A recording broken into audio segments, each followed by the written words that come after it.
तो आज का जो टॉपिक है इलेक्ट्रोमैग्नेटिक इंडक्शन चैप्टर का इंडक्टेंस हम डिटेल में करेंगे जो है। ठीक है, मैंने एप्लीकेशन एडी करंट की बता दी थी, वो कोई मुश्किल नहीं है। चारों एप्लीकेशन मैंने समझा दी थी। उसमें एक था आपका मैग्नेटिक ब्रेकिंग इन ट्रेन्स बता दिया था, इलेक्ट्रोमैग्नेटिक डैम्पिंग बता दिया था, इंडक्शन फर्नेस, और एक इलेक्ट्रिक पावर मीटर में भी सेम यही टेक्निक यूज होती है कि एडी करंट की वजह से हम अपने बिजली का बिल मेज़र कर पाते हैं। ठीक है, तो आज जो टॉपिक है उसका नाम है इंडक्टेंस। ठीक है, ईएमआई चैप्टर का ईएमआई चैप्टर है। इसका जो टॉपिक है हमारा एनसीईआरटी का 6 पॉइंट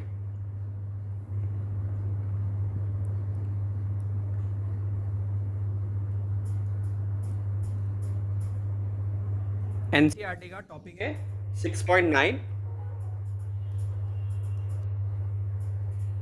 इंडक्टेंस। तो सबसे पहले तो आप लोगों को इसका मीनिंग पता होना चाहिए। What do you mean by inductance? Inductance क्या होता है? क्या इंड्यूस वर्ड से रिलेटेड है ये? क्या इंडक्शन इंड्यूस वर्ड से रिलेटेड है बच्चों? यस, इंड्यूस से रिलेटेड है। तो एक होता है सेल्फ इंडक्टेंस, यानी इंड्यूस। इंड्यूस सबको पता है कि इंड्यूस क्या होता है। मैंने बताया था कि इंड्यूस कैसे होगा। जैसे मान लो सपोज करो कि ये कॉइल है और यहाँ बल्ब लगा रखा है मैंने, कोई बैटरी बाहर से नहीं लगाई है। यहाँ पे आप एक मैग्नेट लेकर आओगे, यूँ मैग्नेट लेके आओगे तो अपने आप बल्ब ग्लो करने लगेगा। जैसे जैसे मूव करोगे तो इसमें करंट अपने आप मूव करेगा, यानी इसको एक एक्सटर्नल फोर्स मिलेगी जिसकी वजह से इसमें से करंट मोशन में आ जाएगा। ठीक है, उसी को हम कहते हैं इंड्यूस करंट होना। तो इसी से रिलेटेड है इंडक्टेंस। समझ में आ रही बात? तो दो तरीके की इंडक्टेंस होती है। एक होती है सेल्फ इंडक्टेंस, यानी जब खुद से ही हो जाए, सेल्फ इंडक्टेंस, और एक होती है म्यूचुअल इंडक्टेंस। इन दोनों की डेरिवेशन हमें करनी है। और कोरोना में की वजह से जो सिलेबस कट हुआ तो एसी जनरेटर शायद कट हुआ है, लेकिन सेल्फ इंडक्टेंस और म्यूचुअल इंडक्टेंस हमें करना है। ठीक है, तो समझ में आया सबको सेल्फ इंडक्टेंस क्या होता है, म्यूचुअल इंडक्टेंस क्या होता है? सपोज करो ये सर्किट बनाया मैंने और ये मैंने लिया है ऐसे, ये यूँ लिया है, एक सर्किट बना लिया मैंने। ठीक है, इसमें एक प्लग की लगा ली है मैंने। Good evening sir. Good evening बेटा। तो ऐसे प्लग की मैंने लगा ली है और यहाँ पे एक बैटरी लगा दी है मैंने। ठीक है, ये ठीक। तो याद करो जब एनसीईआरटी का जो 3 एक्सपेरिमेंट मैंने कराए थे तो उसमें मैंने बोला था कि जब हम ऑन करते हैं और जब हम ऑफ करते हैं तो उस टाइम पे क्या क्रिएट होता है भाई? चेंजिंग इलेक्ट्रिक फील्ड क्रिएट होती है, जो कि चेंजिंग मैग्नेटिक फील्ड क्रिएट करती है, और चेंजिंग मैग्नेटिक फील्ड वापस करंट इंड्यूस करती है। यहां पर देखो क्या है, चेंजिंग है ना, यहां पे है कि नहीं? तो जैसे ही आप इसको स्विच को क्लोज करोगे, यूं करोगे, क्लोज करोगे स्विच को, क्लोज करोगे स्विच को, और बैटरी से करंट तो जा ही रहा है, तो उस टाइम पे इंड्यूस करंट इस तरफ होगा। ठीक है, यानी हमने क्लोज किया, करंट की डायरेक्शन ये है, ऑब्वियसली अपोज करता है तो इंड्यूस करंट की डायरेक्शन ये हो जाएगी। कब होगा? स्टार्ट करते वक्त और ऑफ करते वक्त। ठीक है, तो देखो ये एक अच्छा एग्जांपल हो गया कि हमने सेल्फ इंडक्टेंस इसमें देख लिया। ये पहला केस था। दूसरा क्या होगा कि मान लो इसी सर्किट को मैं ऐसे बना रहा हूं, अभी भी करंट बैटरी की जो डायरेक्शन होगी वो यही होगी, सेम सर्किट बनेगा। आई करंट यहां से जा रहा है और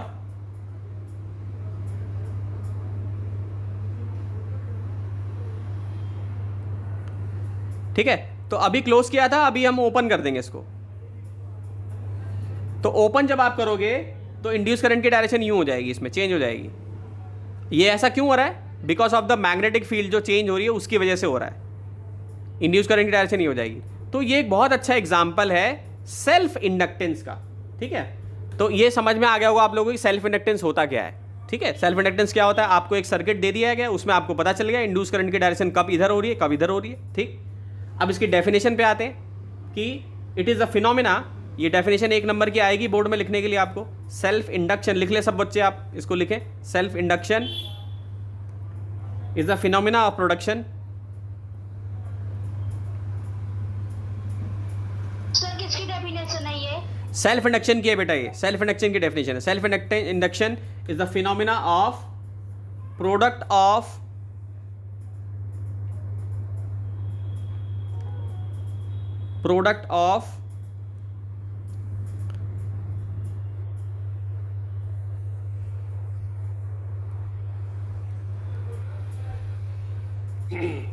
phenomena of product of induced EMF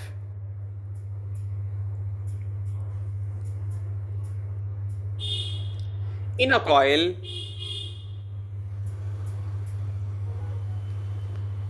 इसमें मैंने एक ये ज़्यादा लगा दिया है,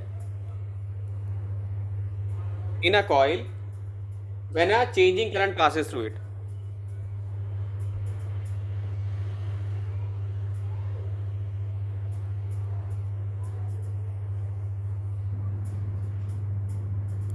When a changing current passes through it, okay?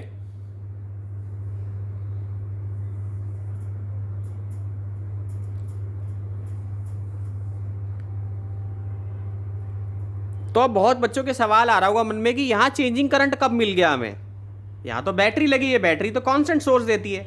तो याद करो कि मैंने जब एक्सपेरिमेंट बताया था पहले एनसीईआरटी का, तो उसमें मैंने ये समझाया था कि जब हम स्टार्ट करते हैं, स्विच ऑन करते हैं, तो ये नहीं होता कि अचानक से मान लो 1 एम्पेयर करंट है तो तुरंत ही विद इन सेकेंड्स वो 1 एम्पेयर हो जाएगा। टाइम लेगा वो, 1 एम्पेयर होने के लिए टाइम लेगा। वो पहले 0 पे आएगा, 0 से थोड़ा बढ़ेगा, 0.5 पे आएगा, 0.6 पे आएगा, 0.7 पे आएगा, फिर 1 एम्पेयर पे आएगा। तो जब तक ये इस मोमेंट पे आएगा तो मोमेंटरी इंड्यूस करंट प्रोड्यूस होगा थोड़े टाइम के लिए। जब एक टाइम पे 1 एम्पेयर पे आ जाएगा तो स्टेडी हो जाएगा, बिल्कुल एकदम फिक्स हो जाएगा। ठीक है, 1 एम्पेयर पे आ गया, बिल्कुल एकदम फिक्स हो गया। ठीक, तो स्टार्ट करते वक्त और ऑफ करते वक्त ही हमें ये इफेक्ट दिखाई देगा, सेल्फ इंडक्टेंस। ये नहीं कि हर वक्त सेल्फ इंडक्टेंस नहीं होती रहेगी, स्टार्ट करते वक्त और ऑफ करते वक्त ही हमें ये सेल्फ इंडक्टेंस पता चलेगा केवल। ठीक है, हम इसको डिवाइस से भी मेजर कर सकते हैं। सबको समझ में आ गया? अब आते हैं कि सेल्फ इंडक्टेंस का सिंबल क्या होता है। तो अभी हम क्या डिराइव करेंगे? Coefficient of self inductance. क्या डिराइव करेंगे हम?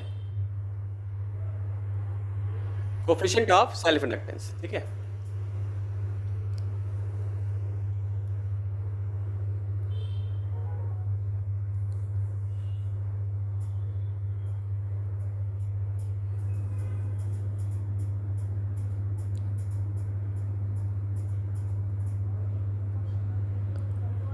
Okay, coefficient of self inductance हम डिराइव करेंगे।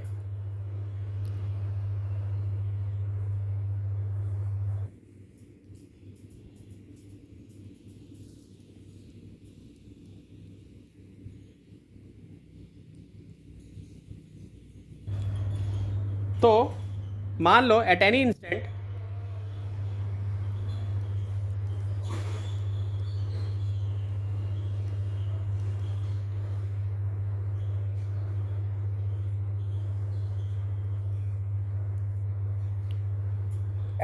मान लो द मैग्नेटिक फ्लक्स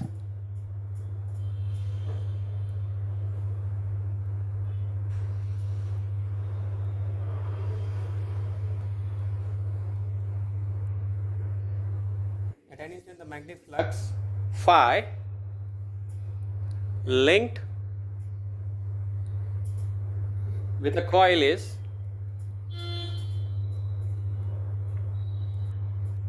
proportional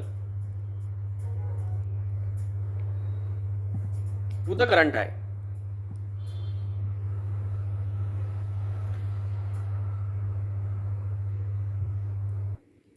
ठीक है, तो फ्लक्स यहाँ पे क्या होगा? फ्लक्स किसके डायरेक्टली प्रोपोर्शनल है? आई के। जितना ज्यादा फ्लक्स उतना ज्यादा आई, जितना ज्यादा फ्लक्स होगा उतना ज्यादा आई होगा। होगा कि नहीं बच्चों? जितना ज्यादा फ्लक्स होगा उतना ज्यादा आई होगा। होगा कि नहीं? तो यहाँ पे सिंपल क्या आएगा? इसका डायरेक्टली प्रोपोर्शनल का साइन हटाऊंगा मैं तो ये आ जाएगा phi equal to L I. Phi equal to क्या हो जाएगा? एल आई के इक्वल हो जाएगा।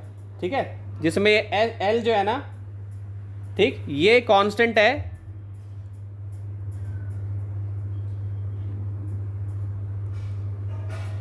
और इसी को हम बोलते हैं सेल्फ इंडक्टेंस। क्या बोलते हैं इसको? सेल्फ इंडक्टेंस हो गया ये। ठीक है, अब एक इक्वेशन हमने पहले पढ़ी थी, E equal to minus D phi by D T पढ़ी थी इक्वेशन हमने पहले, E equal to minus D phi by D T पढ़ा था, ठीक। अब इसमें भी हम ये यूज़ कर सकते हैं, तो ये क्या हो जाएगा, minus L D I by D T हो जाएगा। क्या हो जाएगा, minus L D I by D T हो जाएगा। आई की वैल्यू 1 दी हुई है, मान लो आई की वैल्यू 1 ले लें तो फाई किसके इक्वल हो जाएगा, एल के इक्वल हो जाएगा, ठीक है। अब इसको, अब ये देखो ये हो गया तुम्हारा। अब इसको हम ऐसे भी इसको कह सकते हैं कि ये कोएफिशिएंट ऑफ सेल्फ इंडक्शन भी कहते हैं, कांस्टेंट भी बोलते हैं, और इसको क्या बोलते हैं, और दूसरा क्या नाम है इसका, कोएफिशिएंट ऑफ सेल्फ इंडक्टेंस भी कहा जाता है इसे।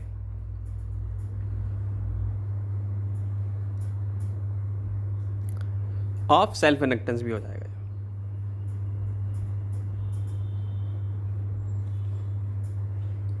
ठीक है।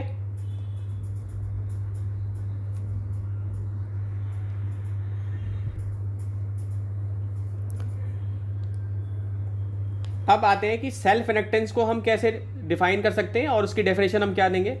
So self inductance of a coil, एक और डेफिनेशन में लिखवा रहा हूं, self inductance of a coil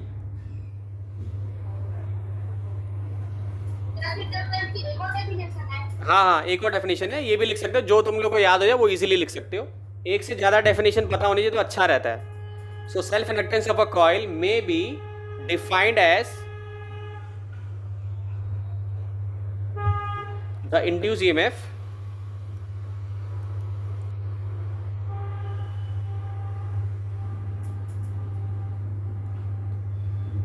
induced EMF setup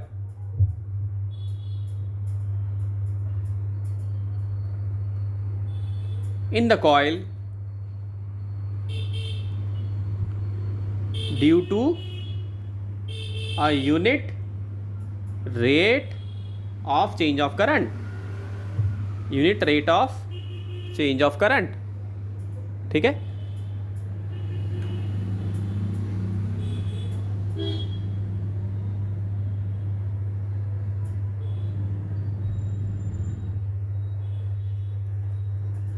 Understood? Due to a unit rate of change of current through it.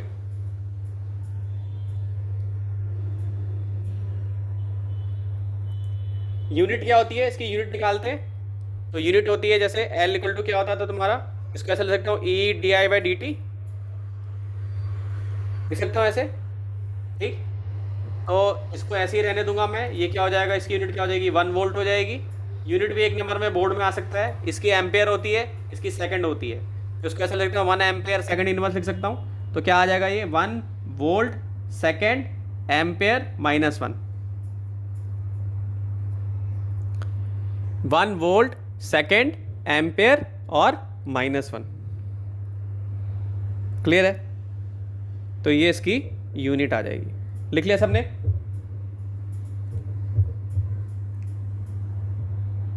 अब इसकी डायमेंशन भी निकाल लेते हैं, क्योंकि डायमेंशन भी पूछी जा सकती है, चाहे आप कोई भी एग्जाम दे रहे हो डायमेंशन से क्वेश्चन आ जाता है एक आध। सो डायमेंशन निकालते हैं इसकी, एल की निकालते हैं। तो phi equal to L I होता है और phi equal to B A होता है, ठीक है। और ये एल आई है तुम्हारा, ठीक, एल और आई, ठीक। तो बी ए को ऐसे लिख सकते हैं हम, यू इसको ऐसे भी लिख सकते हैं, बी ए अपॉन आई, ये तो एल के इक्वल हो गया।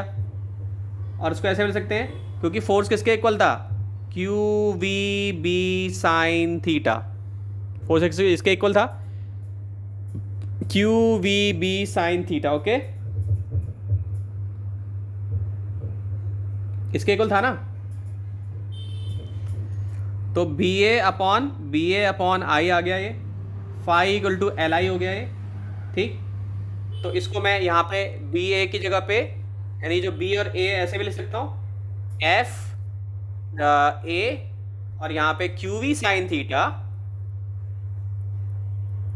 और आई लिख सकता हूँ। देखो ये भी एल के इक्वल है, बोलो, यानी मैंने क्या निकाल लिया यहाँ से, एफ निकाल लिया। ऐसे ही तो रिलेट करके हम डायमेंशन निकाल सकते हैं। तो क्या हो जाएगा, बी को छोड़ दो, क्यू वी साइन थीटा ले लो, और ये एफ, ये तुम्हारा क्या हो गया, बी हो गया। अंडरस्टूड। तो अब इसकी डाल लेते हैं। फोर्स की सबको पता क्या होती है, M L T minus two ampere. इसकी क्या हो जाएगी, एरिया की क्या हो जाएगी, एल स्क्वायर, ये एरिया है, ठीक। चार्ज की क्या हो जाएगी, सी। वेलोसिटी की क्या हो जाएगी, L T minus one. Sine theta की कुछ होती नहीं है, साइन थीटा क्या होता है, परपेंडिकुलर अपॉन हाइपोटेन्यूज, कुछ नहीं होता है। ये भी लेंथ कट जाएगा, सब कुछ खत्म, जीरो हो जाएगी इसकी। तो जीरो की पावर क्या होती है, किसी भी वैल्यू की पावर अगर हम जीरो लेंगे तो 1 के इक्वल होती है। करंट की क्या होती है, एम्पियर होती है। एल से एल उड़ जाएगा, यहाँ पे माइनस हो जाएगा। सॉल्व करोगे तो क्या आएगा, सॉल्व करोगे तो आएगा ML2, ठीक है। और सी टी माइनस वन किसके इक्वल होता है, सी और टी माइनस वन किसके इक्वल होता है, 1 एम्पियर के इक्वल होता है। तो ये डायरेक्ट मैं कर रहा हूँ, ML2 आ गया, और T minus two A minus two आ जाएगा, ठीक है। इसको लिख लो बच्चों जल्दी से फटाफट। अब हम क्या करते हैं, एनसीईआरटी के हिसाब से हमने यहाँ तक तो डिराइव कर ही लिया, E इक्वल टू, अभी मैं सेल्फ इंडक्टेंस का ही सब कुछ करा रहा हूँ, फिर मैं इसके बाद म्यूचुअल का कराऊंगा मैं। हम क्या कर सकते हैं, सेल्फ इंडक्टेंस से सिंपल ज्योमेट्री से हम क्या निकाल सकते हैं, we can calculate self inductance,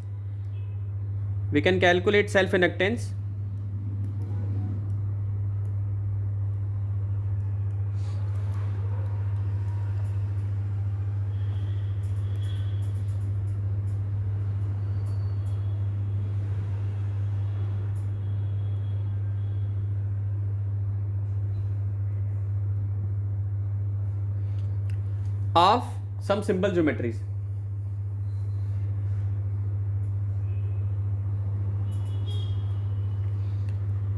For some simple circuits, ठीक है, या for circuits with simple geometries, okay.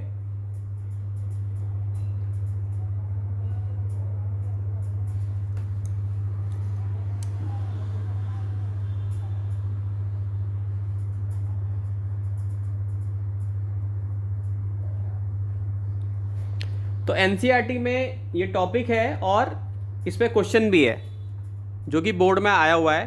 तो इसमें जैसे हम क्या करेंगे, कैलकुलेट करना है, let us calculate self inductance of a long solenoid of cross section area A. तो क्वेश्चन कैसे आएगा, calculate the self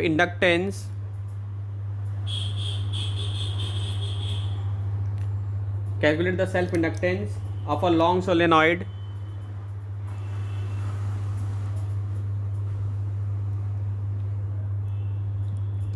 of cross section area A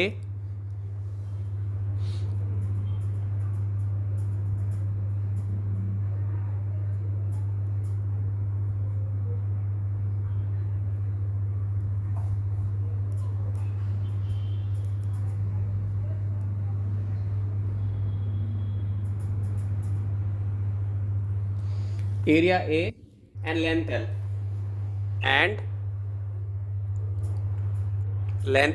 ऐसा ही क्वेश्चन सीधा बोर्ड में ऐसा आएगा, having n turns per unit length, having n turns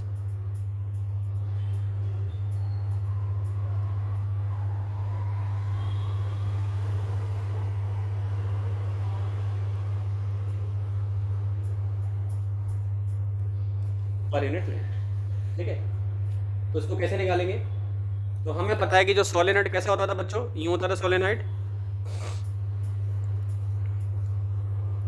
solenoid का B क्या होता है, पहले बता चुका हूँ, B equal to mu naught N I होता है। ये हमारा सोलेनॉइड है, मान लो यहाँ से करंट जा रहा है, जैसे करंट आ रहा है, ठीक।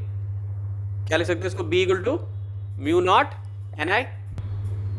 अब इसको सपोज करो फाई को लिखूँ मैं, तो फाई किसके इक्वल होता है, बी इंटू ए के इक्वल होता है कि नहीं। तो अगर मैं b की वैल्यू यहाँ पे सब्स्टिट्यूट करूँगा तो क्या आ जाएगा, म्यू नॉट एन आई और एरिया आ जाएगा, ठीक। एरिया की वैल्यू क्या होती है,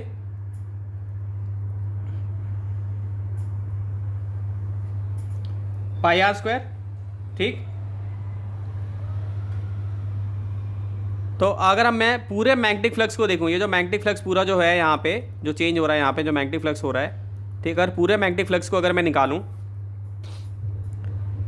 तो मैं इसको ऐसे ले सकता हूँ, magnetic flux link with the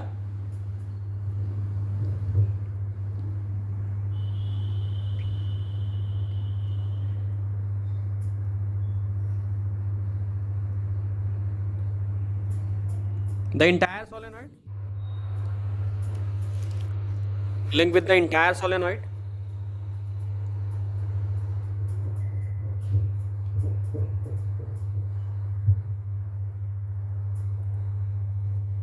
ठीक। तो क्या लिखूंगा मैं, phi equal to mu naught N I A, ठीक, इंटू एन एल। अभी एन एल कहाँ से आ गया, तो आप लोग पहले इसको लिख लो, फिर मैं समझाता हूँ एन एल भी कैसे आया, एन एल कैसे आ गया। लिखो इसको फटाफट जल्दी से। तो ये आया फाई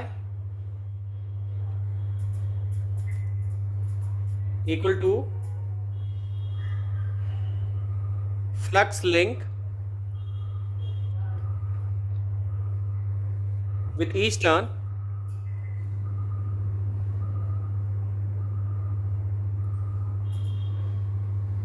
into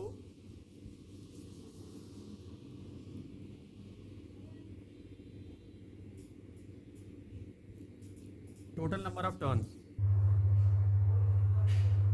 ठीक है, टोटल नंबर ऑफ टर्न्स, ठीक। तो ये क्या हो गया, एन एल हो गया, ठीक है। और यहाँ पे क्या हो गया, म्यू नॉट एन आई ए हो गया, ठीक। इसका क्या कर दिया, इसको मैंने फाई रहने दिया और इसको क्या लिख लिया मैंने, ये मल्टीप्लाई किया तो क्या हो जाएगा, म्यू नॉट एन स्क्वायर, ठीक है, हो जाएगा, ठीक, एल ए और आई। तो हमने पहले क्या डिराइव किया था, अभी F equal to L I लिया था ना, यानी कि ये सारा जो कोफिशिएंट है आई का वो एल बन जाएगा, बनेगा कि नहीं, यानी ये इसका कोफिशिएंट है आई का और ये भी इसका भी कोफिशिएंट है आई का। तो मैं लिख सकता हूँ एल इक्वल टू क्या लिख सकता हूँ मैं, और एल क्या था हमारा, इंडक्टेंस, सेल्फ इंडक्टेंस। ये क्या हो जाएगा, mu naught N square L A, ये हो जाएगा, होगा कि नहीं। और हमने पहले पढ़ा हुआ है कि एन को हम कैसे ले सकते हैं, कैपिटल एन बाई एल, ठीक है। If N is the total number of turns in the solenoid,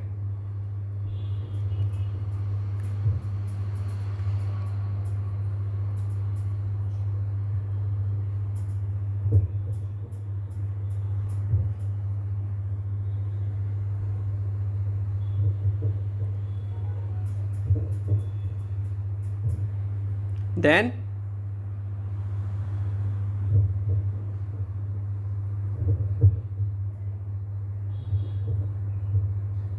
n by L हो जाएगा। एल को क्या लिख सकते हैं, mu naught N square upon L और ए हो जाएगा ये, ठीक है।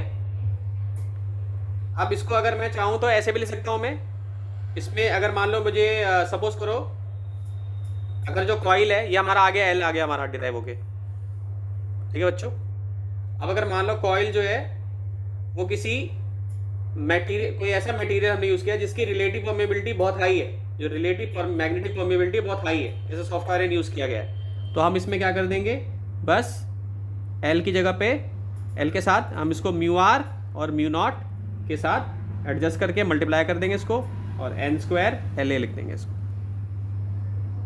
ठीक है। समझिए बच्चों। तो ये क्या हो जाएगा, म्यू आर म्यू नॉट, ये हमारी सेल्फ इंडक्टेंस की डेरिवेशन हो गई, mu R mu naught N square L और ए, ठीक है, एन स्क्वायर एल और ए आ गया ये।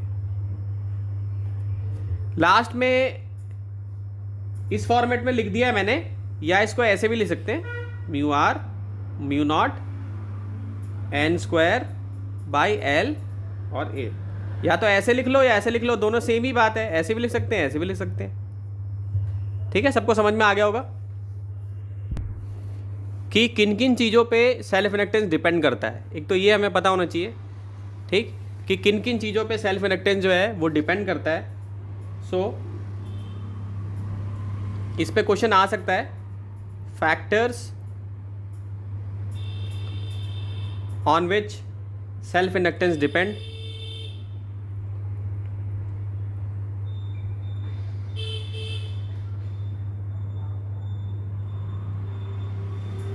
पहली जो चीज़ है वो क्या है, number of turns.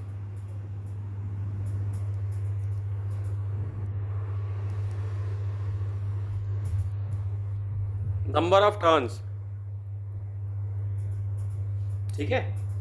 So L जो है डायरेक्टली प्रपोर्शनल होगा एन स्क्वायर के, ठीक है। तो जितना ये ज़्यादा होगा उतना ज़्यादा इंडक्टेंस होगा, ये लार्ज होगा, अगर ये इंक्रीज करेगा तो ये भी इंक्रीज कर जाएगा, पहला चीज़। दूसरा, एरिया ऑफ क्रॉस सेक्शन पे डिपेंड करता है,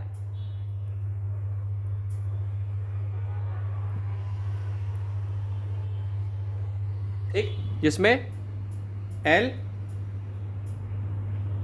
के डायरेक्टली प्रोपोर्शनल है एरिया के साथ।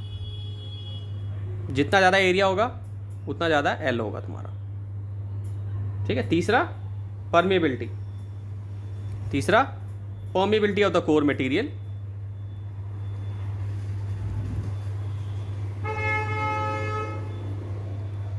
ऑफ द कोर मटेरियल, ये कितना हो जाएगा, mu R times,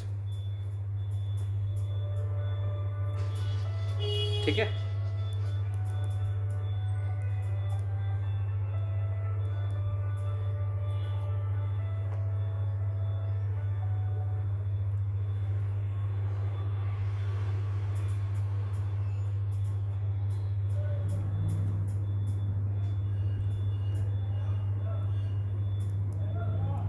So mu times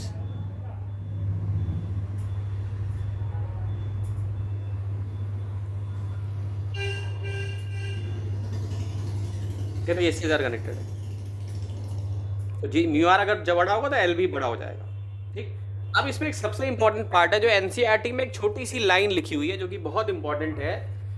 तो आप लोगों ने इनर्शिया पढ़ा होगा 11th क्लास में, 9th में भी पढ़ा हुआ है इनर्शिया क्या होता है। तो यहाँ पे हमें देखना है कि किसका एनालॉग है, सेल्फ इंडक्टेंस कौन सा एनालॉग जो है वो फॉलो कर रहा है, यानी किसका एनालॉग है। जैसे मास का मोमेंट ऑफ इनर्शिया होता है एनालॉग, रोटेशनल एनालॉग जो होता है, ठीक। तो सेल्फ इंड्यूस्ड ईएमएफ जो होता है, ठीक, ये किसका रोल प्ले कर रहा है, ठीक। तो ये जो है रोल ऑफ इनर्शिया प्ले कर रहा है, ये बहुत इंपॉर्टेंट चीज़ है, एनसीईआरटी में लिखा हुआ है साफ साफ ये। So the self inductance play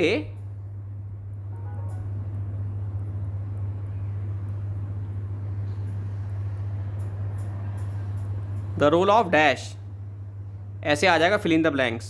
तो इसमें क्या लिखोगे, इनर्शिया, ठीक।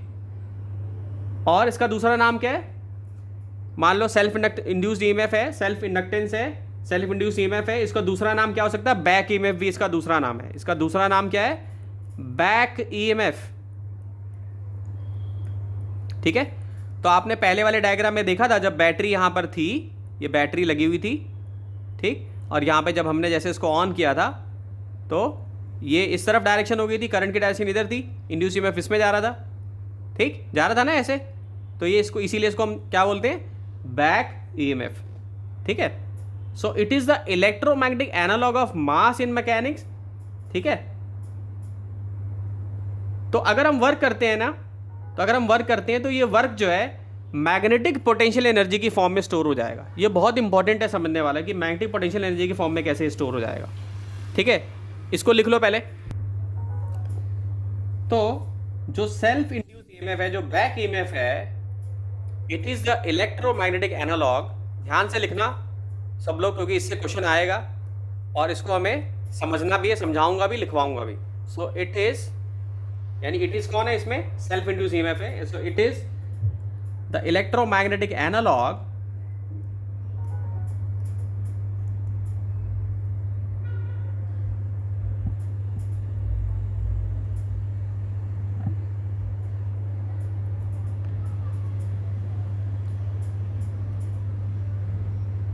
It is the electromagnetic analog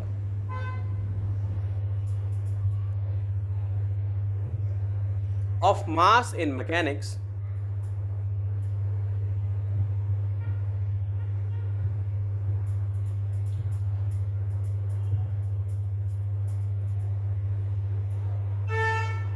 so work needs to be done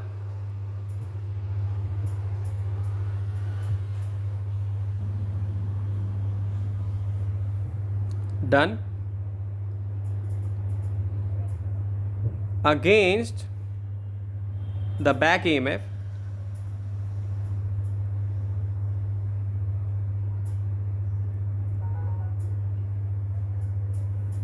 E in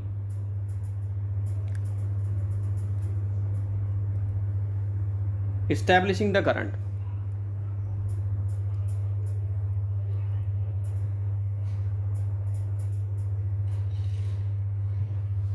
ठीक है. So this work done is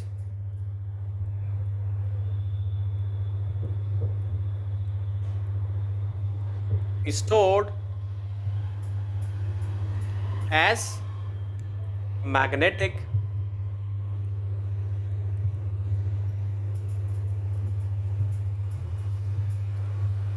potential energy. Okay, ठीक. अब इसका मतलब क्या है? इसका मतलब ये है कि वर्क करना पड़ेगा हमें, यानी जो बैक ईएमएफ क्रिएट हुआ था यहाँ पे जो बैक ईएमएफ ये सोलेनॉइड है और ये यहाँ पे मैंने जो बैटरी लगाई हुई है, ठीक, यहाँ पे जब करंट ऐसे जाएगा तो ये जो बैक ईएमएफ यहाँ पे क्रिएट हुआ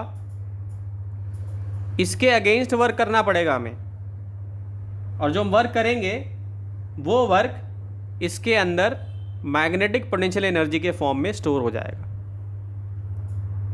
ठीक है, जैसे इलेक्ट्रिक पोटेंशियल एनर्जी होती थी वैसे ही मैग्नेटिक पोटेंशियल एनर्जी के फॉर्म में स्टोर हो जाएगा. तो मान लो कि वर्क जो है टाइम के साथ चेंज हो रहा है, तो हमने पढ़ा था हमने फॉर्मूला V=W/Q पढ़ा था हमने पहले पढ़ा था ना, और पावर = VI पढ़ा था हमने पहले. पावर = वर्क अपॉन टाइम भी होता है. तो इस हिसाब से मैं यहाँ पे क्या लिख सकता हूँ, VI लिख सकता हूँ. V की जगह पे मैं E लिख लूँगा, मैं EI लिख देता हूँ यहाँ पर dW/dt. ठीक. अब E अभी जो हमने है पढ़ा है, अभी LI/DI/dt भी लिख सकता हूँ. LI तो है ही क्योंकि चेंज हो रहा है. So if you ignore